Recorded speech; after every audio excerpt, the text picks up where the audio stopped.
कल दिल्ली से रांची लौटेंगे सीएम हेमंत सोरेन। मॉनसून सत्र में शामिल होंगे मुख्यमंत्री हेमंत सोरेन। पिता शिबू सोरेन की तबीयत नासाज होने के बाद से लगातार दिल्ली में ही हैं मुख्यमंत्री हेमंत सोरेन, और जब जरूरत होती है तब रांची पहुंचते हैं। अब खबर मिल रही कि कल रांची आ सकते हैं। मॉनसून सत्र में शामिल होने के लिए मुख्यमंत्री हेमंत सोरेन साथ ही राष्ट्रपति के कार्यक्रम में भी शिरकत करेंगे। झारखंड भवन में कार्यकर्ताओं से मुलाकात करते हुए नजर आए। आज मुख्यमंत्री हेमंत सोरेन दिल्ली प्रवास के दौरान भी लगातार उनकी बैठकों का दौर चल रहा है। रांची के लोअर बाजार थाना क्षेत्र की रहने वाली बच्ची को स्कूल जाने के दौरान बदमाश उठा ले गए। रांची के ओवरब्रिज के पास से 5वीं क्लास की छात्रा को किडनैप कर लिया गया था। बता दें कि बच्ची रिक्शा में बैठकर स्कूल जा रही थी, तभी वैन में सवार 4 अपराधी बच्ची को अगवा कर ले फरार हो गए। अपहरण के दौरान अपराधियों ने 3 से 4 राउंड फायरिंग भी की, जिससे इलाके में दहशत फैल गई। गोलीबारी की आवाज सुनकर स्थानीय लोग मौके पर पहुंचे। बता दें कि बच्ची को सुबह करीब 7:30 बजे अगवा किया गया था। हालांकि पुलिस की सूझबूझ से बच्ची को 2 घंटे के अंदर ही बरामद कर लिया गया।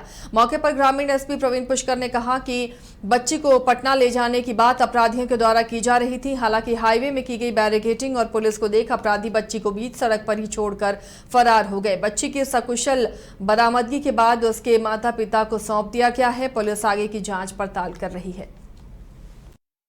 गुजरात एटीएस ने बड़ा एक्शन लेते हुए अलकायदा की महिला आतंकी शमा परवीन को बेंगलुरु से गिरफ्तार किया है। शमा परवीन का नाता झारखंड से भी बताया जा रहा है। शमा परवीन कोडरमा जिले की रहने वाली है और पिछले 4 सालों से हैदराबाद में रह रही थी। अलकायदा से जुड़े होने की जानकारी के बाद यह कार्रवाई की गई। बोकारो में वर्चस्व को लेकर 2 गुट आपस में भिड़ गए। मौके पर पहुंची पुलिस ने एक देसी कट्टा और जिंदा कारतूस और एक धारदार भुजाली सहित बुलेट मोटरसाइकिल बरामद की। मामला बोकारो सिटी थाना क्षेत्र का है। बोकारो एसपी ने कहा कि पुलिस ने त्वरित कार्रवाई करते हुए 3 आरोपियों को गिरफ्तार कर लिया है। झारखंड विधानसभा का मानसून सत्र 1 अगस्त से शुरू होगा, जो 7 अगस्त तक चलेगा। 2 दिन अवकाश रहने के कारण से 5 दिन ही विधानसभा का मानसून सत्र चलेगा। 4 अगस्त को प्रथम अनुपूरक बजट पेश होगा। इसके साथ ही 5 अगस्त को प्रथम अनुपूरक बजट पारित हो जाएगा। बता दें कि विधानसभा सत्र को लेकर विधानसभा अध्यक्ष रविंद्रनाथ महतो की अध्यक्षता में प्रशासनिक अधिकारियों के साथ विधि व्यवस्था को लेकर बैठक की गई, ताकि ये सत्र सार्थक बन सके। बोकारो में वर्चस्व को लेकर 2 गुट आपस में भिड़ गए। मौके पर पहुंची पुलिस ने एक देसी कट्टा और जिंदा कारतूस और एक धारदार भुजाली सहित बुलेट भी बरामद किया है। मामला बोकारो थाना सिटी क्षेत्र का है। पुलिस ने त्वरित कार्रवाई करते हुए 3 आरोपियों को गिरफ्तार कर लिया। बोकारो में आस्था ज्वेलर्स लूटकांड मामले में फिर से बोकारो पुलिस ने 2 अपराधी को बिहार से गिरफ्तार किया है। इस मामले में पिछले दिनों भी पुलिस ने 7 अपराधियों को गिरफ्तार किया था। अपराधियों ने बोकारो के व्यस्ततम चास इलाके में स्थित जेवर दुकान में लूटकांड को अंजाम दिया था। वो पुलिस के लिए एक बड़ी चुनौती बनी थी। हालांकि वारदात की घटना सीसीटीवी में कैद हो गई थी। ये पूरी वारदात, जिसके आधार पर पुलिस ने सफलता हासिल की है। बोकारो के चास थाना क्षेत्र के बाईपास रोड स्थित आस्था ज्वेलर्स में 23 जून को हुई 1.5 करोड़ रुपए के लूटकांड को अंजाम दिया गया था। पकड़े गए अपराधियों के पास से लूटे गए जेवर भी बरामद किए गए हैं। ताजा छापेमारी में रोनित रॉय को वैशाली और नवीन कुमार को सीतामढ़ी से गिरफ्तार किया गया। अगर आपको किसी भी तरह का प्रमाण पत्र बनवाना हो तो आप सजग रहें और प्रमाण पत्र बनाने का जो वैध तरीका है उसको ही अपनाएं, वरना आपको हाथ में मिला प्रमाण पत्र जाली भी हो सकता है। पलामू में एक जाली सर्टिफिकेट बनाने वाले रैकेट का पर्दाफाश हुआ है, जो फर्जी डिग्री और मार्कशीट बनाने का काम करता है। सहायक नगर आयुक्त विश्वजीत कुमार की कार्रवाई में इस रैकेट के संचालनकर्ता परवेज इकबाल को गिरफ्तार कर लिया गया है। जांच के दौरान उसके पास से बड़ी संख्या में जाली प्रमाण पत्र, मोहरे, अन्य उपकरण बरामद किए गए हैं।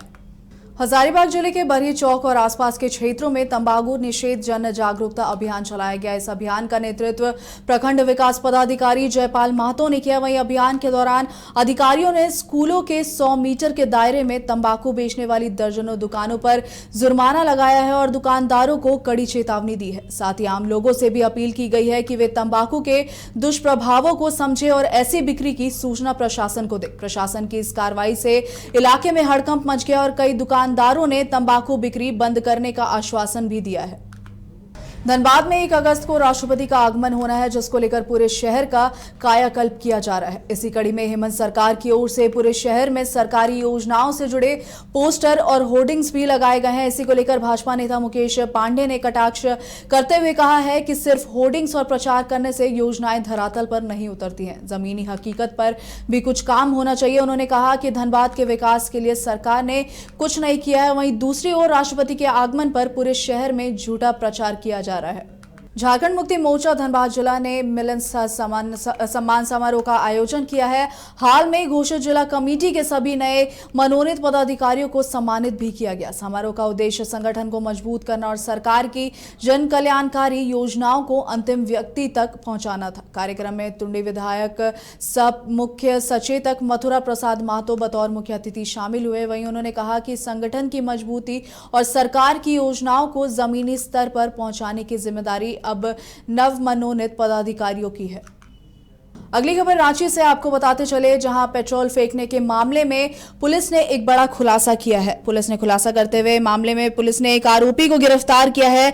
जांच में सामने आया है कि यह मामला हमला नहीं बल्कि एक सुनियोजित साजिश थी, जिसे खुद युवती और उसके प्रेमी ने मिलकर रची थी। पुलिस की जांच में खुलासा हुआ है कि दोनों ने एक होटल में बैठकर पूरी योजना तैयार की थी। वहीं मेन रोड पार्किंग का टेंडर लेने के लिए ये दूसरे पक्ष को फंसा देना चाहते थे, जिसकी साजिश के तहत युवती ने फेक इंस्टाग्राम आईडी बनाकर खुद को ही धमकी दिलवाई ताकि मामले को गंभीर दिखाया जा सके।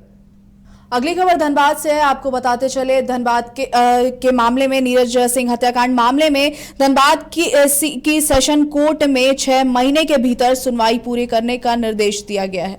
यह निर्देश सुप्रीम कोर्ट के आदेश के बाद आया है, जिसमें मामले की लंबी सुनवाई पर चिंता जताई गई थी। इस हत्याकांड में पूर्व डिप्टी मेयर नीरज सिंह सहित 4 लोगों की गोली मारकर हत्या कर दी गई थी। 21 मार्च 2017 को सरायठेला स्थित स्टील गेट के पास मामले की सुनवाई 8 वर्षों से लंबित थी, आपको बताते चले, जिसे सुप्रीम कोर्ट ने संज्ञान में लिया और 6 महीने के भीतर सुनवाई पूरे करने का निर्देश दिया था। सेशन कोर्ट ने बचाव पक्ष को 7 दिनों के भीतर गवाही पूरी करने का निर्देश दिया। वहीं आरोपी विनोद सिंह, धनजीत सिंह, संजय सिंह और डब्लू मिश्रा ने केस को दूसरे कोर्ट में ट्रांसफर करने की मांग की है। आतंकवादी संगठन अल कायदा के टेरर मॉड्यूल की लेडी बॉस झारखंड के कोडरमा की शमा परवीन को बेंगलुरु से गिरफ्तार कर लिया गया है। अल कायदा से संबंध होने के मामले में गुजरात एटीएस ने जिस शमा परवीन को गिरफ्तार किया वो कोडरमा के तलैया थाना क्षेत्र के असनाबाद की रहने वाली है। गुजरात एटीएस की तरफ से गिरफ्तारी के बाद शमा के घर तलैया थाने की पुलिस पहुंची और आसपास के लोगों से जानकारी जुटा रही।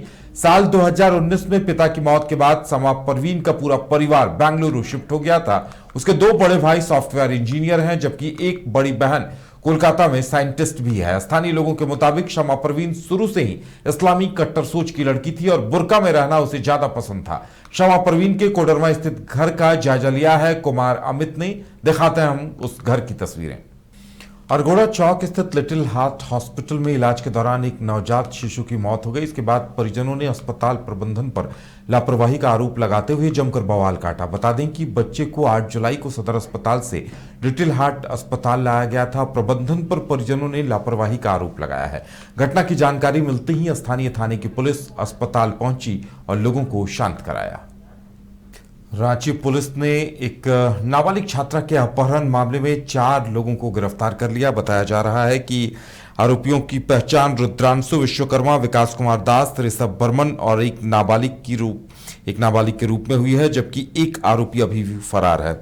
आरोपी छात्रा के परिवार से 10 लाख रुपए की फिरौती वसूलना चाहते थे। उन्होंने अपहरण के दौरान फायरिंग भी की थी ताकि कोई उनका पीछा न कर सके। पुलिस ने बताया कि आरोपियों ने पहले रेकी की और फिर वारदात को अंजाम दिया। सभी आरोपी रांची के ही रहने वाले हैं। उन्हें छात्रा और उसके परिवार की पूरी जानकारी थी। छात्रा के पिता फल व्यवसायी हैं, जिसकी जानकारी आरोपियों की थी। पुलिस ने बताया कि आरोपियों ने अपहरण के लिए कार किराए पर ली थी, जिसे वे खुद चला रहे थे। कार का नंबर भी बदल दिया था, इस पे स्कूटी का नंबर लगा दिया था और कोई उनका पीछा ना करे इसलिए 2-3 बार हवाई फायरिंग भी की थी। अपहृत छात्रा को पटना ले जाने की तैयारी थी, लेकिन पुलिस की तत्परता से आरोपी उसे रामगढ़ के कुज्जू में छोड़कर भाग गए और पुलिस ने सभी आरोपियों को गिरफ्तार कर लिया। रांची के कांके थाना क्षेत्र में युवती पर पेट्रोल के जरिए हमले का पुलिस ने खुलासा कर दिया है। इस मामले में युवती और उसके मंगेतर ने खुद ही साजिश रची थी और पेट्रोल हमले की कहानी बनाई थी। युवती और उसके मंगेतर ने 30 जुलाई को एक निजी होटल में मिलकर इस साजिश को रचा था। उनका उद्देश्य भैरव सिंह के खिलाफ पार्किंग टेंडर को लेकर केस दर्ज करवाना था, जो जेल में बंद है। भैरव सिंह ने अपने मौसेरे भाई गणेश को फर्जी इंस्टाग्राम आईडी बनाकर धमकी देने का आइडिया दिया था, ताकि शक अमन श्रीवास्तव गैंग पर जाए और पार्किंग का टेंडर गणेश को मिल जाए। इस साजिश के तहत युवती के घर में घुसकर पेट्रोल फेंका गया था। पुलिस ने पूरे मामले का खुलासा करते हुए गणेश को गिरफ्तार कर लिया है। युवती से पूछताछ की जा रही है। कांड में शामिल अन्य लोगों की तलाश पुलिस कर रही है। इस मामले में मुख्यमंत्री हेमंत सोरेन ने भी संज्ञान लिया था और रांची पुलिस को आरोपी को जल्द से जल्द पकड़ने के निर्देश दिए थे। पुराना विधानसभा स्थित सभागार में मुखियाओं की बैठक हुई। त्रिस्तरीय जनप्रतिनिधि संघ की बैठक आयोजित हुई और राज्य के सभी जिलों से आए जिप सदस्य, प्रमुख और मुखिया शामिल हुए। दरअसल राज्य सरकार पिछले 1.5 साल से ग्राम पंचायतों के विकास के लिए फंड ही रिलीज नहीं कर रही। इसी को लेकर ग्राम पंचायत के प्रतिनिधियों ने चर्चा की और सरकार तक अपनी बात कैसे पहुंचाए, इसे लेकर रणनीति तैयार की। इस दौरान त्रिस्तरीय जनप्रतिनिधि संघ की तरफ से बताया गया कि सरकार ने ग्राम पंचायतों के विकास के लिए राशि रोक दी है और इसे लेकर अब मॉनसून सत्र में विधानसभा घेराव की भी रणनीति तैयार की गई है। और झारखंड के कुख्यात अमन साहू की मां ने अदालत में मामले को लेकर, इस एनकाउंटर मामले को लेकर न्यायालय में याचिका डाली है। आपको बता दें कि झारखंड हाईकोर्ट में इस पर सुनवाई हुई। मामले पर सुनवाई करते हुए मुख्य न्यायाधीश तरलोक सिंह चौहान की अध्यक्षता वाली खंडपीठ ने मामले को गंभीरता से लेते हुए सरकार को फटकार लगाई और मौखिक रूप से टिप्पणी करते हुए कहा कि कोई भी कानून से ऊपर नहीं, चाहे वो पुलिस महानिदेशक ही क्यों ना हो। बता दें कि अमन साहू की मां की तरफ से झारखंड उच्च न्यायालय के सामने कागजी दस्तावेजों और अखबारों में छपी खबरों को आधार बनाकर इंसाफ की गुहार लगाई गई थी। इस मामले में माननीय झारखंड उच्च न्यायालय के मुख्य न्यायाधीश की अध्यक्षता वाली खंडपीठ ने पूर्व में स्वतः संज्ञान लेते हुए इसे क्रिमिनल रिट के रूप में निबंधित करने का निर्देश दिया था। अमन साहू की मां ने बताया कि राज्य के पुलिस महानिदेशक, वरीय पुलिस अधीक्षक समेत अन्य पर ऑनलाइन प्राथमिकी दर्ज करने का आवेदन दिया था, जिस पर आज तक विचार नहीं हुआ है। इस पूरे मामले में अब अदालत की तरफ से राज्य सरकार को 4 हफ्ते में जवाब दाखिल करने का निर्देश दिया गया है। इस मामले की अगली सुनवाई अब 29 अगस्त को होगी।